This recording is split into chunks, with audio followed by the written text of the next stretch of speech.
Hello everyone, welcome to battle IAS. आशा करता हूँ आप लोग बहुत अच्छे होंगे। आज हम 20th ऑफ अक्टूबर का न्यूज़पेपर एनालिसिस करेंगे।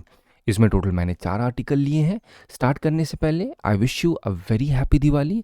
आशा करता हूँ कि आप लोगों की इस दिवाली जो भी आपके एम्बिशंस हैं, होप है, वो सब पूरी तरीके से लाइटन अप हो जाएं और आप जिस प्रिपरेशन की तरफ जा रहे हैं उसमें कंसिस्टेंटली करते रहें और जो भी आपका सपना है वो ज़रूर से ज़रूर पूरा हो। तो स्टार्ट करते हैं आर्टिकल को। जिसमें पहला आर्टिकल मैंने लिया है वो है अंडर वाटर आर्कियोलॉजिकल सर्वेस हुआ है कहाँ पे, पॉम्पुर तमिलनाडु में। अभी जीएस पेपर 1 के लिए काफ़ी रिलेवेंट है। यहाँ पे आपको मैं समझाऊंगा पॉम्पुर क्या है, फिर कोरकाई के बारे में बताऊंगा, फिर मैं आपको बताऊंगा इसकी क्या रिलेवेंस है संगम के साथ। तो ये सारी इंटरकनेक्टेड चीज़ें जब आप समझोगे तो आपको एक अंडरस्टैंडिंग बनेगी कैसे आर्ट एंड कल्चर को आपको पढ़ना है। सेकेंड आर्टिकल बात करता है मुद्दुमलाई टाइगर रिजर्व में एक ट्राइब थी जिसका नाम था ईचनकोली। तो इनका ट्राइबल रिलोकेशन हुआ था, लेकिन आगे चल के कुछ इश्यूज हुए, वो इशू समझाऊंगा। फिर मैं आपको मुद्दुमलाई टाइगर रिजर्व के बारे में बताऊंगा। थर्ड आर्टिकल बात करता है दिल्ली में ग्रैप 2 का स्टेज 2 इम्प्लीमेंटेशन हुआ है। यहाँ पे आपको मैं समझाऊंगा ग्रैप क्या होता है, फिर एयर क्वालिटी इंडेक्स क्या होता है, फिर आपको सेंट्रल एयर क्वालिटी कमीशन जिसे कहते हैं वो क्या है, फिर इससे आपको सेंट्रल पोल्यूशन कंट्रोल बोर्ड के बारे में भी एक अच्छी खासी डिस्कशन आपके साथ करूंगा, जिससे आपको ये समझ में आए कि कैसे इंटरकनेक्ट करना है पॉलिटी को एनवायरमेंट के साथ। फिर हमारा फोर्थ आर्टिकल बात करता है अभी ईस्ट एशिया समिट होने जा रही है जहाँ पे क्वाड के मेंबर्स भी होंगे और ब्रिक्स के मेंबर्स भी होंगे। क्वाड में कहीं ना कहीं अमेरिका है, ब्रिक्स में वही ब्रिक्स जो अभी रिसेंटली समिट हुई थी रियो डी जेनेरियो में, तो वहाँ के मेंबर्स होंगे। तो इंडिया कैसे बैलेंस कर सकता है, कैसे इंडिया के सामने एक चैलेंज है, ठीक है। इन सब से कनेक्टेड जो पीवाईक्यूज उठे हैं वो भी आपके साथ में डिस्कस करूंगा। जीएस2 2017 में क्वेश्चन भी आया, China is using its economic relation and positive trade surplus as tool to develop potential military power. आप देखेंगे यहाँ पे जब मैं आपको ईस्ट एशिया समिट के बारे में बताऊंगा तो उन पॉइंट्स का इस्तेमाल करके आप इस क्वेश्चन को अच्छे से सॉल्व कर पाएंगे। इस पूरी समरी को आप बैटल आईएएस के टेलीग्राम चैनल से डाउनलोड कर सकते हैं। चलिए स्टार्ट करते हैं अपना पहला आर्टिकल। अब पहला आर्टिकल क्या कह रहा है, इसमें से लिखा है first phase of under water archaeological survey in Poompuhar completed. अब लिखा क्या है, पॉम्पुर लिखा हुआ है। तो अब ये समझिए कि भैया यहाँ पे जो तमिलनाडु का आर्कियोलॉजी डिपार्टमेंट है उन्होंने पॉम्पुर एक जगह है जहाँ पे क्या किया, कहाँ पे है पॉम्पुर, ये आपका मयिलादुथुराई डिस्ट्रिक्ट में है। ये कहीं ना कहीं संगम एरा की पोर्ट सिटी कही जाती है पॉम्पुर, ठीक है। ऑब्जेक्टिव क्या था, ऑब्जेक्टिव ये था आइडेंटिफाई करना कोई पोटेंशियल सबमर्ज आर्कियोलॉजिकल रिमेन्स तो नहीं है बे ऑफ बंगाल के रीजन में, किसके, संगम के। इस पोर्ट सिटी में जो काम हो रहा था उसके रिमेन्स को फाइंड करने का उद्देश्य रखा गया, जिसकी वजह से सर्वे किया गया। कुछ की डिटेल की बात की जाए, 10 डाइवर्स थे, इसमें 23 मीटर्स की डेप्थ कवर करने की कोशिश की गई थी। टेक जो यूज़ हुआ था वो था रिमोटली ऑपरेटेड व्हीकल। ऑब्वियसली बात है, अगर नीचे पानी के अंदर कोई चीज़ डाली जाएगी तो उनको चाहिए होगा ना एक रिमोटली ऑपरेटेड व्हीकल। फिर उन्होंने स्कैनर, सोनार्स, इन सब का यूज़ किया था और एट द एंड इनका मेन ऑब्जेक्टिव था पता करना कि भैया क्या यहाँ कोई सबमर्ज सिटी तो नहीं है पॉम्पुर में, क्योंकि पॉम्पुर संगम लिटरेचर से कनेक्टेड है। अब यहीं पे कुछ एडिशनल इन्फॉर्मेशन आपको प्रोवाइड करूँ तो यहाँ पे क्या है, ये जो पूरा सर्वे हुआ है लोकल फिशरमैन के सपोर्ट से हुआ है। ऐसा ही सर्वे कोरकाई में भी हुआ था 2022 में। किसकी वजह से, NIOT वेसल जो ओशन टेक होता है उनके एक वेसल सागर तारा था जिनकी मदद से कोरकाई में भी सेम सर्वे किया गया था और अब वो सर्वे पॉम्पुर में हो रहा है। तो इस सर्वे का जो उद्देश्य है वही आपको घूम फिर के मैं बता रहा हूँ कि एक्सप्लोर करना कि भैया आखिर क्या रीज़न थे कि वो जो सिटी है वो सबमर्ज हो गई, उसके पीछे क्या कॉज था। फिर और अच्छे तरीके से कल्चरल बाउंड्रीज को कम करना और समझना कि एंशिएंट समय के लोग किस हिसाब से पोर्ट या ट्रेड करते थे, ठीक है। चलो अब आपको मैं पॉम्पुर के बारे में बता दूं, ठीक है। पॉम्पुर को आप लोग कावेरी पट्टिनम भी कहते हैं, ठीक है। अब यहाँ पे क्या है, इसकी लोकेशन जो है वो कावेरी रिवर के माउथ पे है, ये आपको पता होना चाहिए। हिस्टोरिकल पीरियड में बात की जाए तो ये संगम एज के समय से है, ये पॉम्पुर जो हम डिस्कशन कर रहे हैं यहाँ पे। सिग्निफिकेंस ये है कि ये एक मेजर पोर्ट सिटी की तरीके से काम करता है संगम लिटरेचर में। जैसे आपका पट्टानीपलई, फिर सिलप्पादीकरण, इन सब में कहीं ना कहीं कोस्टल सिटी के नाम से पॉम्पुर को जाना जाता है, ठीक है। अब यहाँ पे आप और देखोगे ट्रेड लिंक भी पॉम्पुर का रोम, ग्रीस और साउथ ईस्ट एशिया के साथ है। अर्बन फीचर भी यहाँ थे कि अर्बन प्लानिंग था, स्ट्रीट मार्केट वगैरह थी। सबमर्जेंस जो हुआ इस पॉम्पुर सिटी का तो माना जा रहा है कि मे या तो ये डिस्ट्रॉय हुआ है, या तो सी में सबमर्ज हो गया, या फिर यहाँ पे कोस्टल इरोजन हुआ, सुनामी आई जिसकी वजह से पूरी पूरी सिटी ये गायब हो गई, ठीक है। तो पॉम्पुर के बारे में आपको बता दिया मैंने। पॉम्पुर पॉम्पुर क्या है, ये बेसिकली एक पोर्ट सिटी है। अब यहाँ पे आप देखोगे सिग्निफिकेंस क्या है, अभी जो रिसेंटली पॉम्पुर में अंडर वाटर रिसर्च चल रहा है इसका क्या सिग्निफिकेंस है। तो पहला सिग्निफिकेंस ये है कि आर्कियोलॉजिकल डिस्कवरी है, ठीक है।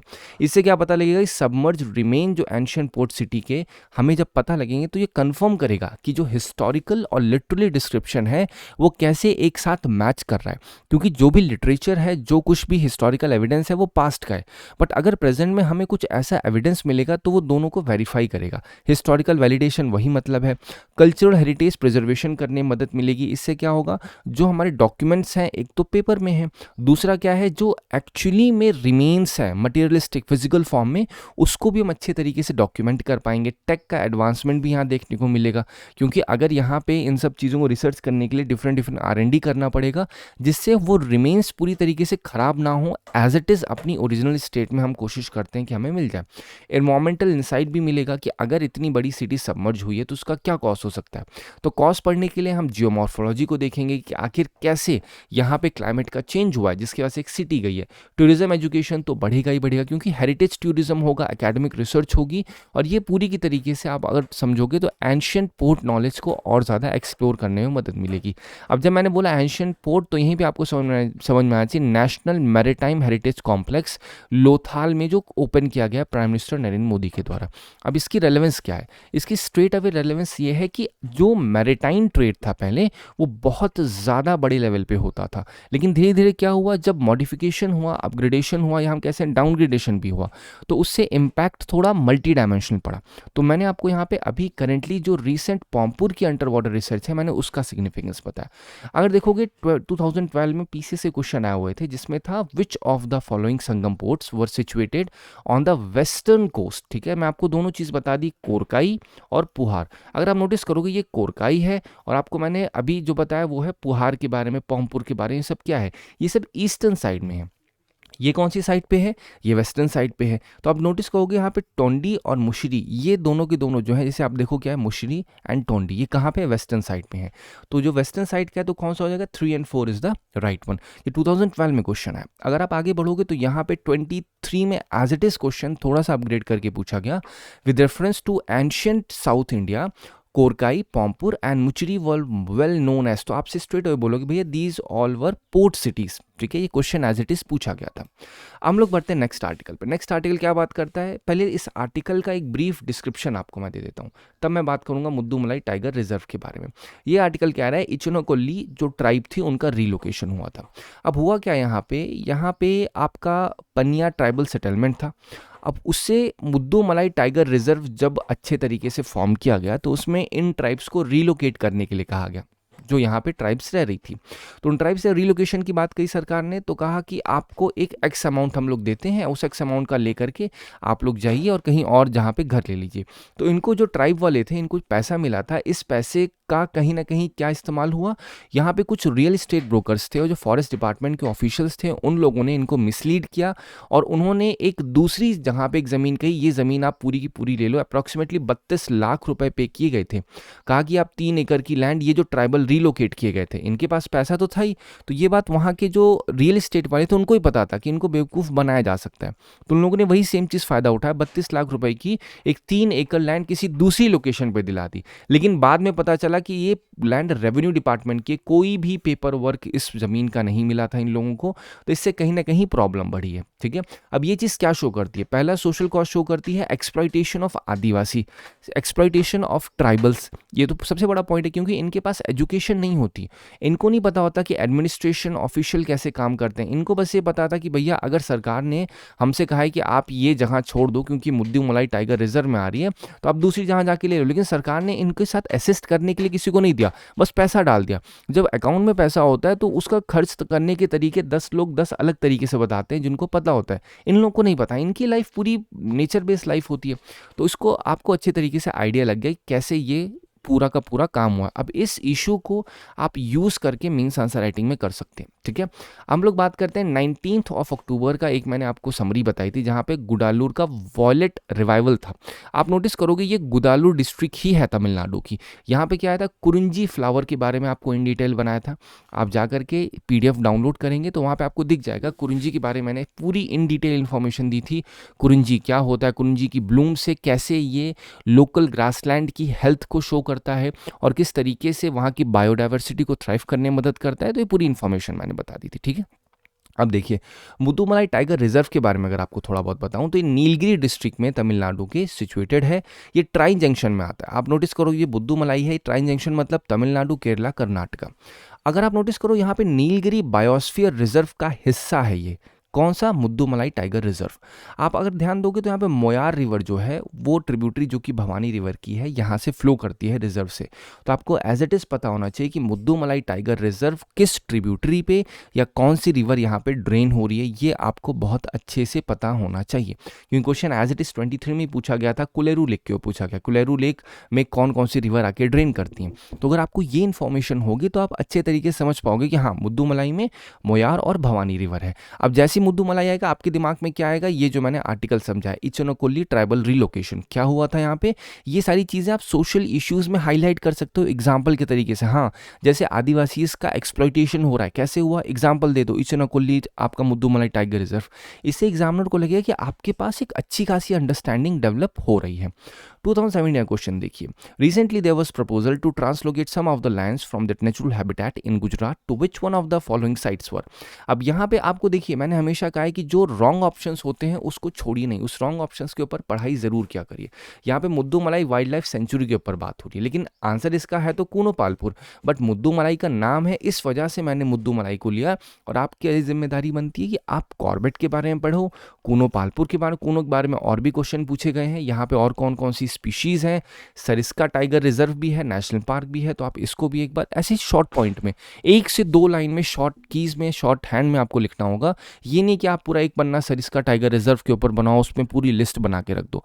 आपको बहुत ही शॉर्ट में लिखना है जिससे आपके दिमाग में देखते ही एक अंडरस्टैंडिंग डेवलप हो जाए कि हाँ, ये मैंने पढ़ा था इस पॉइंट पे, बस दैट्स ऑल। ठीक है, चलो हम बात करते हैं नेक्स्ट आर्टिकल पर। नेक्स्ट आर्टिकल में दिल्ली NCR में एयर पोल्यूशन अब बढ़ा, जो उसकी पोल्यूशन की क्वालिटी थी दैट क्रॉस्ड 300, जिससे क्या वो वेरी पुअर की कैटेगरी में चला गया। जैसे ही वेरी पुअर की कैटेगरी में गया तो जो commission for air quality management है उसने स्टेज 2 का जो ग्रैप है उसको इन्वोक कर दिया, मतलब उसको स्टार्ट कर दिया।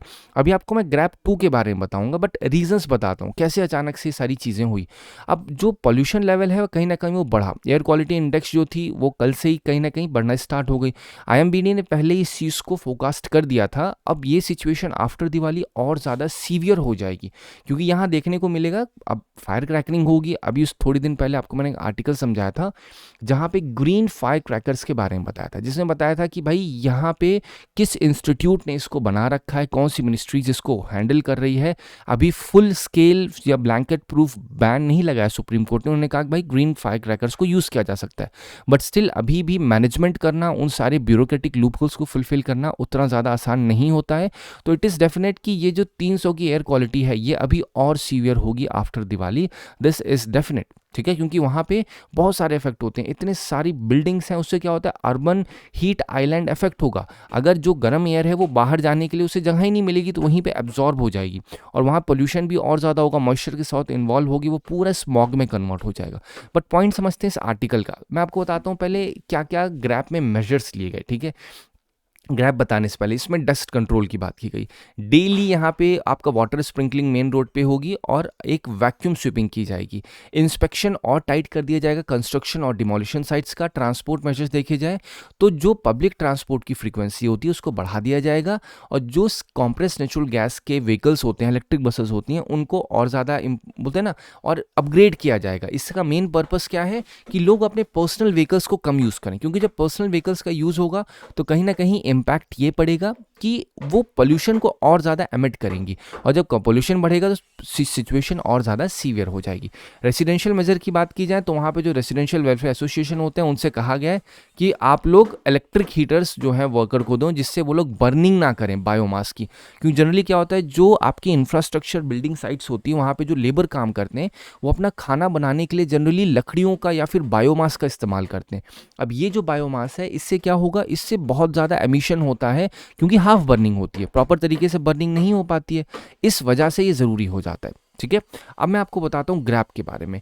ग्रेडेड रिस्पॉन्स एक्शन प्लान, ये सेंट्रल पोल्यूशन कंट्रोल बोर्ड के द्वारा 2017 में लॉन्च किया गया था।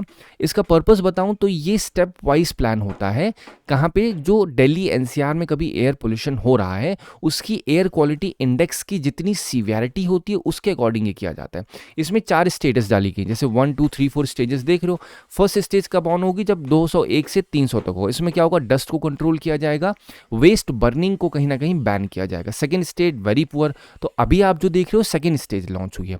अगर इसके बाद और सीवियर होता है, थर्ड स्टेज क्या होगा, construction activities will be completely stopped except essentials. ठीक है, ट्रक की एंट्री पूरी तरीके से बैन कर दी जाएगी। And the last one which is stage 4, यहाँ पे सीवियर एयर क्वालिटी होती है which is more than 450। Schools बंद कर दिए जाएंगे, जो नॉन एसेंशियल मूवमेंट्स हैं, industrial activities will be completely band. But ये सिचुएशन जाना थोड़ा सा मुश्किल होता है, बट अगेन अगर यहाँ पे रिस्पॉन्सिबल तरीके से एक्शन नहीं लिए जाते हैं, स्टेप्स नहीं लिए जाते हैं, तो दिल्ली में this it is very likely कि ये सिचुएशन आ सकती है। मेन गोल ग्रैप का ये होता है कि जो पोल्यूशन है उसको प्रोएक्टिवली रिड्यूस करना, जब उससे पहले वो वर्सन हो जाए, कि कोई भी स्थिति बहुत वर्स हो जाए उससे पहले कंट्रोल कर ली जाए, इट इज़ मच बेटर। तो ग्रैप का मेन काम यही है। यहीं पे एक और टर्म इस्तेमाल हुआ है, central air quality management. What is central air quality management? ये एक्ट के द्वारा 2021 में एस्टैब्लिश किया गया था। इसका जुरिस्डिक्शन मैंने आपको बताया, ये सारे स्टेट्स में जुरिस्डिक्शन आता है। हेडक्वार्टर इसका न्यू दिल्ली में। फंक्शन क्या है? फंक्शन इसका ये है कि ये कोऑर्डिनेट करता है और मॉनिटर करता है एयर क्वालिटी मैनेजमेंट को, ग्रैप के मेजर्स को एनफोर्स करता है। So whenever this question is said that GRAP is enforced by आपका जिस बोले सेंट्रल पोल्यूशन कंट्रोल बोर्ड, तो आपके दिमाग में आना चाहिए कि ग्रैप का एनफोर्समेंट CAQM कर रहा है। ठीक है, ये पोल्यूशन कंट्रोल जो व्हीकल से, इंडस्ट्रीज से, कंस्ट्रक्शन और स्टबल बर्निंग से होता है, उन सबको ओवरसी करने का काम करता है कौन? Commission for air quality management. Composition की बात की जाए वो उतना ज़्यादा नेसेसरी नहीं है, बट स्टिल एक बार आप पढ़ सकते हो। ठीक है, हर एक के पीछे पर्पज है। CPCB का जो रिप्रेजेंटेटिव है वो रहेगा, इसरो का रहेगा, क्यों? क्योंकि यहाँ पे सैटेलाइट इमेजेस चाहिए होती हैं। IMBD का रहेगा, वो भी आपको मैंने बताया क्यों रहेगा। तो ये सारे क्या है? ये सारे तरीके हैं जिससे सरकार एयर पोल्यूशन को कम करने की कोशिश करती है। एयर क्वालिटी इंडेक्स के बारे में मैं कई बार बता चुका हूँ। ठीक है, एयर क्वालिटी इंडेक्स क्या है? मतलब जो आपकी एटमॉस्फेयर में प्रदूषण है, गंदगी है, उसको नापने का एक इंडेक्स बनाया गया है। किसके द्वारा? सेंट्रल पोल्यूशन कंट्रोल बोर्ड के द्वारा। इसके अंदर कुछ पर्टिकुलर पॉल्यूटेंट्स हैं जो कि देखे जाते हैं, PM2.5, PM10, नाइट्रोजन ऑक्साइड, फिर SO2, फिर आप यहाँ पे देख रहे हो CO। This is not CO2, ध्यान रखिए, कार्बन मोनोऑक्साइड है, कार्बन डाइऑक्साइड नहीं है। O3 आप देखोगे, ओजोन, NH3 देखोगे, फिर PB लीड देखेंगे।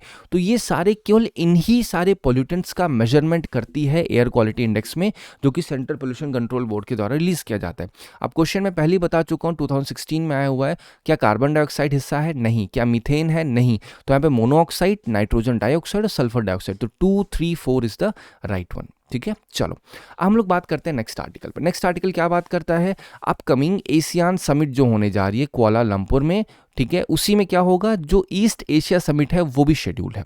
अब इससे एक इम्पैक्ट क्या पड़ने वाला है? कुआलालंपुर में होगी, इतना आपको बेसिक पता होना चाहिए, लेकिन अब पार्टिसिपेशन एक मेन पॉइंट है यहाँ पे क्वाड के मेंबर जैसे US, Japan, Australia, New Zealand, India, ये सारे के सारे मेंबर होने की एक्सपेक्टेशन है। ब्रिक्स के की मेंबर्स देखे जाएं तो यहाँ पे चाइना, रशिया, फिर एक तरीके से ऑब्जर्वर आएगा, ब्राज़ील, साउथ अफ्रीका होने के चांसेस हैं।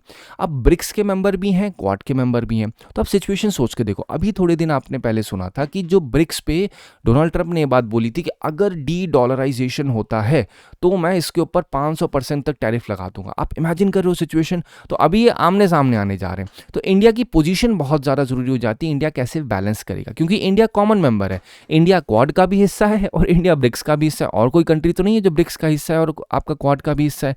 तो इस वजह से ज़रूरी हो जाता है कि इंडिया कैसे बैलेंस करेगा। इंडिया 26 में कुछ समिट्स को होस्ट करेगा, जैसे आपकी जो 18th ब्रिक्स समिट होने जा रही है ब्रिक्स, उसको भी होस्ट करेगा। फिर क्वाड समिट जो होगी उसको भी होस्ट करने का कहीं ना कहीं जिम्मेदारी इंडिया पे है। तो अब इंडिया की पोजीशन कैसे होगी, इंडिया कैसे इस चीज़ को हैंडल करेगा, वो बहुत ज़रूरी हो जाता है। अगर मैं जियोपॉलिटिकल कॉन्टेक्स्ट की बात करूँ, इंडिया और यूएसए का ऑलरेडी ट्रेड टेंशन चल रहा है due to Russian oil, Iran पे सैंक्शंस लगे हुए हैं, ठीक है। यूएस की पॉलिसी की बात की जाए तो कहीं ना कहीं यूएसए की पॉलिसी अमेरिका फेस्ट पे चल रही है।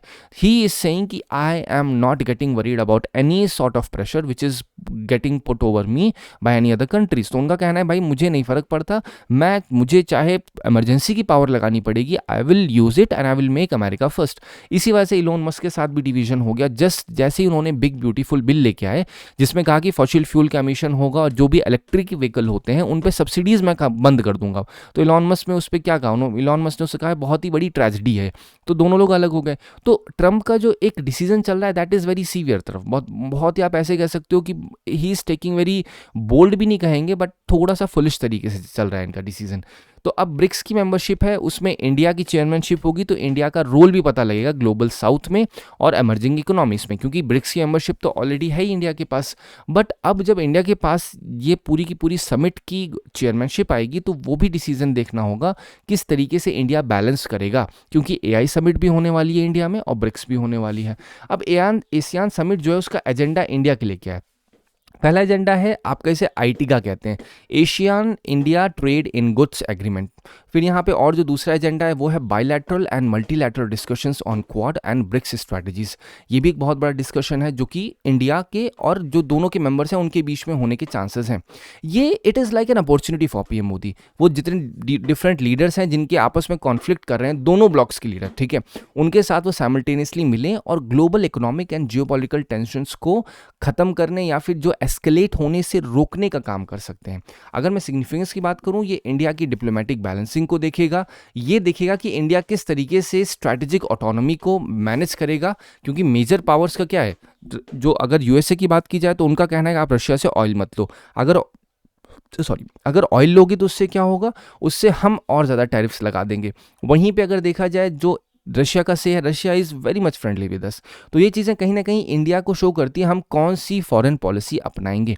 मैंने फॉरेन पॉलिसी पे आपको बताया, गुजराल डॉक्ट्राइन के बारे में बताया, जहाँ पे क्या होता है हम अपने से जो छोटे होते हैं उनकी मदद करें, उनसे एक्सपेक्ट ना करें हमें इन रिटर्न मिलेगा। फिर अगर मैं आपको बताऊँ, यहाँ पे नैम होता है जो कि जवाहरलाल नेहरू के द्वारा स्टार्ट किया गया था, इसे नॉन अलाइनमेंट मूवमेंट भी कहते हैं। इसमें होता है कि we are a neutral member, we are not align toward any particular country, और इसी वजह से इंडिया को बहुत ज़्यादा क्रिटिसाइज भी किया जाता है कि वो बीच का बना हुआ है, ना इधर जा रहा है ना उधर जा रहा है। बट स्टिल हमारी डाइवर्सिटी इतनी ज़्यादा है, पॉपुलेशन इतनी ज़्यादा है, तो पॉपुलेशन के साथ तो पोल्यूशन भी ज़्यादा है। तो इस समय ज़रूरी हो जाता है कि इंडिया अपनी डाइवर्सिटी के जो एम्बिशन है, जो उनकी होप्स हैं, उनको ना तोड़े, ठीक है। अब यहाँ पे क्या है, ये इंडिया की लीडरशिप के लिए बहुत ज़्यादा ज़रूरी है कि इंडिया कैसे क्वाड और ब्रिक्स की होस्टिंग है नेक्स्ट ईयर उसको कैसे करेगा, ठीक है। अब यहाँ पे ईस्ट एशिया समिट के बारे में बताऊँ, 2005 में एस्टेब्लिश किया गया था। 18 कंट्रीज़ हैं टोटल इसमें जो कि एक साथ आती हैं, मेंबरशिप इनकी है, ठीक है। इसमें ऑब्जर्वर भी आते हैं। इनका पर्पस देखा जाए तो स्ट्रैटेजिक डायलॉग होता है, रीजन में कोऑपरेशन की बात की जाती है, पॉलिटिकल सिक्योरिटी और इकोनॉमिक इश्यूज़ को हैंडल किया जाता है, साथ ही साथ पीस, स्टेबिलिटी एंड प्रॉस्पेरिटी को मजबूत करने के लिए स्टेप्स लिए जाते हैं, बात होती है, ठीक है। एक टेबल पे सब लोग आते हैं। अगर मैं आपसे बात करूं कुछ की फोकस एरियाज की, तो इसमें मैरिटाइम सिक्योरिटी और टेरिटोरियल डिस्प्यूट्स के ऊपर बात होती है, ट्रेड और इन्वेस्टमेंट में कोऑपरेशन हो, क्लाइमेट चेंज और एनर्जी सिक्योरिटी के ऊपर बात हो, काउंटर टेररिज्म और डिजास्टर मैनेजमेंट के ऊपर भी इसमें फोकस एरिया रहता है ईस्ट एशिया समिट की। अगर मैं आपके साथ बात करूं, अब इंडिया का रोल क्या है, इंडिया 2005 से एक्टिवली पार्टिसिपेट कर रहा है। तो आपसे पूछा जाए क्या ईस्ट एशिया समिट का इंडिया हिस्सा है, आप बोलोगे एब्सोल्युटली यस, ठीक है।